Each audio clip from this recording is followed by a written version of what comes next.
हद है जनाब, राजनीति का स्तर इतना गिरा दोगे कि पूर्व प्रधानमंत्री चौधरी चरण सिंह जी की प्रतिमा पर अपनी पार्टी का झंडा लगा दोगे।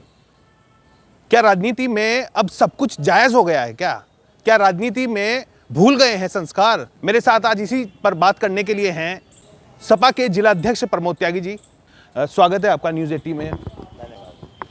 त्यागी जी, कैसे देखते हैं, क्योंकि हापुड़ में जो घटना हुई है, चौधरी चरण सिंह जी की प्रतिमा पर एक पार्टी विशेष का झंडा लगा दिया, कहाँ राजनीति का स्तर जा रहा है? देखिए, हम और आप ना समझें तो अलग बात है। बीजेपी ने पहले ही कहा था हम पार्टी विद डिफरेंस, तो ये तो डिफरेंस है कि नैतिकता हम नहीं मानेंगे, जनता को हम ठगेंगे, जनता से हम झूठ बोलेंगे। यही तो डिफरेंस है बीजेपी और उन पार्टियों में जो भारत के संविधान के प्रति समर्पित है।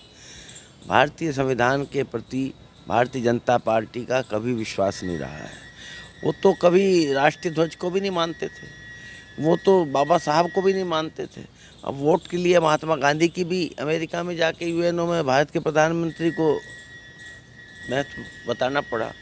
तो ये चौधरी चरण सिंह जीवन पर्यंत सिद्धांतों पर राजनीति करने वाले हमारे पश्चिमी उत्तर प्रदेश के, क्या पूरे देश के एक युग पुरुष नेता थे। उनकी बनाई हुई पार्टी भारतीय जनता पार्टी के विरोध में आज है। उनके पौत्र जयंत चौधरी उस पार्टी के अध्यक्ष हैं। आप ज़बरदस्ती मूर्तियों में झंडे लगाओगे, बैठकों में एक दूसरे को आप शब्द बोलोगे, तो इससे ज़्यादा निंदनीय और अमर्यादित कार्य नहीं हो सकता।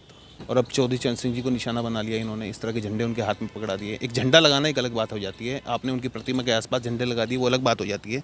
लेकिन उनके हाथ में, मूर्ति में बाकायदा एक तस्वीर जो सामने आ रही है, हाथ में उनके एक झंडा दे दिया गया है। बात महत्वपूर्ण लगाना नहीं है, बात महत्वपूर्ण लगाने की नीयत है। ये सही कहा आपने, आसपास झंडे लगा सकते हैं, चौराहों पे बांध देते हैं, लेकिन उनके हाथ में झंडा देना, महात्मा गांधी जी के प्रति अपशब्द बोलना, ये उनके चरित्र का एक हिस्सा है। देखिए, महात्मा गांधी केवल भारत के नहीं, युग के, इस सदी के पूरे विश्व के महानतम व्यक्ति हुए हैं, पूरे विश्व के महानतम व्यक्ति हुए हैं। अब कोई लोग उस पर धूल फेंकें तो क्या धूरज पे धूल थोड़ी चली जाएगी। गांधी जी हुए, चौधरी चरण सिंह हुए, इन्होंने दिशा दी है समाज को, देश को। तो उन लोगों को अपमानित करने की उनकी नीयत जो है वो देश के संस्कारों के विपरीत है और जनता सब देख रही है। जनता इसको, इनके इन कृत्यों की सज़ा देगी।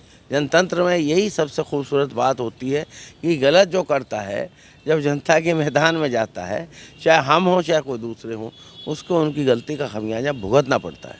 और चौधरी चरण सिंह की प्रतिमा के साथ जो भद्दा मजाक इस समय किया गया है, वो वाकई सवालों के घेरे में भाजपा को खड़ा करता है। अपने सहयोगी साजन के साथ दीपक वत्स, मुजफ्फरनगर। फेसबुक और यूट्यूब के बाद अब आपका पसंदीदा चैनल न्यूज़ 80 डेली हंट पर भी फॉलो करें।